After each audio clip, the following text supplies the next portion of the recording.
Junkyard Joe here, and welcome to Junkyard Joe Gaming, my 8 subscribers. We're gonna continue with day 2 of Katia, Bruno, and Pavle surviving in the besieged metropolis of Pogorin.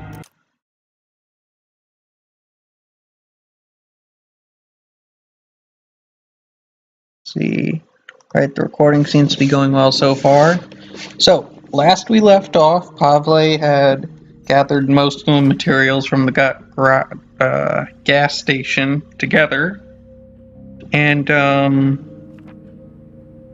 didn't run into any trouble. He found a dead man in the ruins, though, which, was a bit disheartening. But, at least he didn't run into anyone trying to hurt him. Right, we need some components for, to upgrade the metal workshop into an improved metal workshop, so we can get, so we can start making saw blades. Let's see, let's get Katia out of bed. Let's get Bruno into bed, because he is tired. Pavle's also gonna have to take a nap. But hey, see what I tell you, you can basically sleep off being lightly sick. It's not a big deal, you know? Not a big deal. It's totally fine. So, there's more background noise now, so I tried enabling that noise gate thing in Open Broadcast software. And I also lowered the game...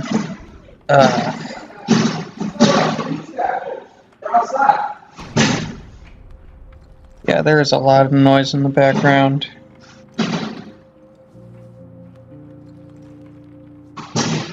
Maybe one day I'll be able to get my own recording room or something.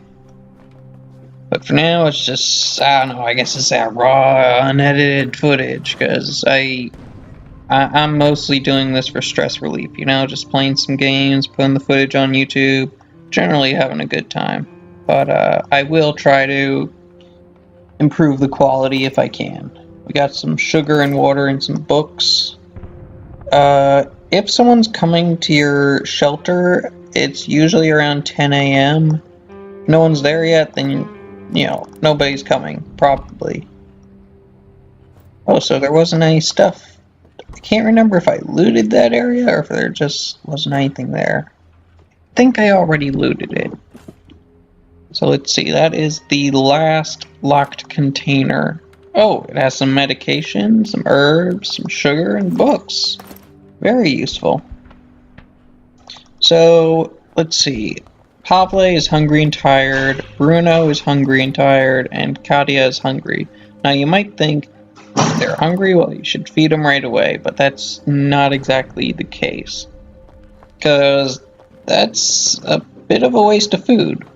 Being hungry isn't detrimental to their stats or anything.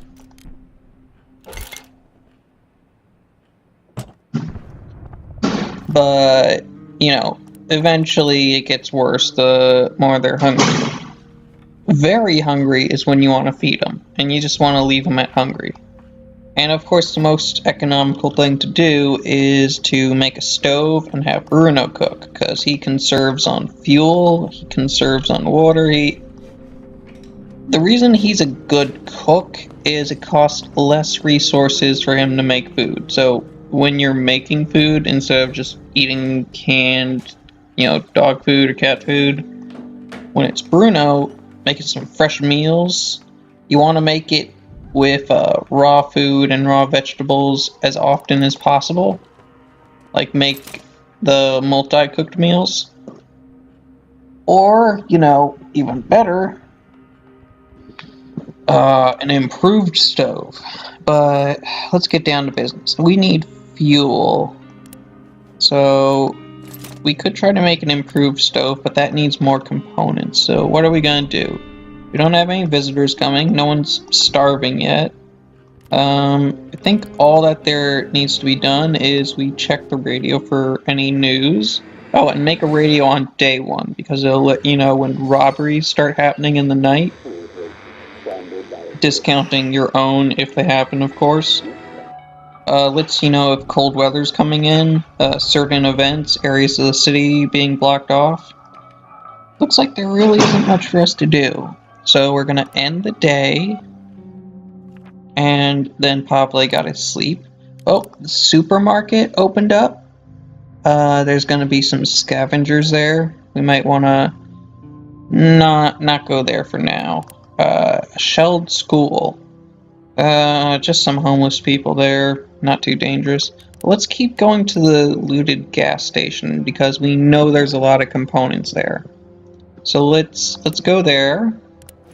We're not going to bring the crowbar this time because we know that the locked containers behind a grate we cannot get to yet.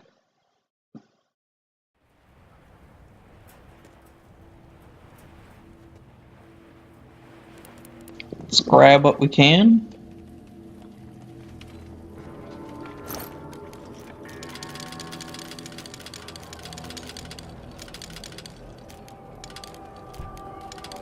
Just get all those components.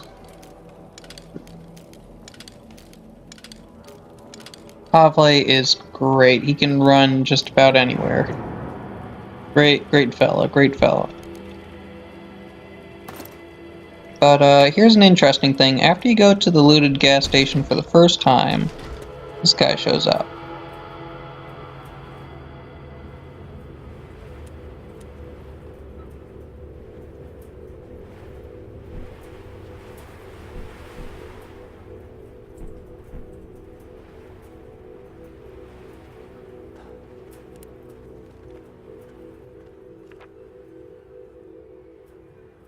So, see, the man in the rafters was Milos, the same Milos that the note was left for inside the gas station.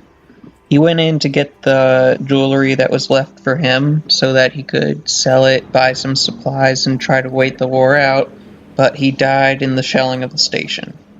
His friend, either a militiaman or member of the military, came and dug a grave for him, and made him a little carefully folded origami flower and put his ID on top of the grave.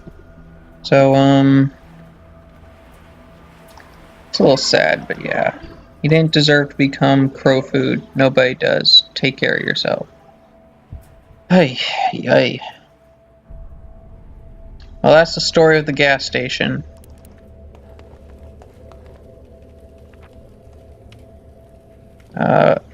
A friend of Milos, a woman, couldn't. They were supposed to meet up at the gas station, but she couldn't wait for him anymore, so she left some of her jewelry in the basement, and for him to use it to barter for some goods so he could at least stay alive. And on his way to the station, I suppose looking for her, he got caught up in the original shelling. Now he's gone, his body's gone, it's in that grave, and some candles were left where he died. And then his friend, obviously not the one who left the note, a male friend, either a militiaman or an army man from his outfit, either side of the conflict, was a friend of his and came and dug him a grave. And that's the tale of Milos. That's the content you get here. We're going to try and make that advanced metal workshop. We're going to, I suppose, do some grave robbing. No, we're not digging up the grave, but we're taking what was meant for Milos. Alright, well, day free, and that's the end of this video. I'll see you guys next time. But first, let's see what Pavle brought back. Oh no, we've been raided. Well, we'll see what happened last night next time. Alright, to my 8 subscribers and anyone else who's watching, I'll see you later. Bye-bye.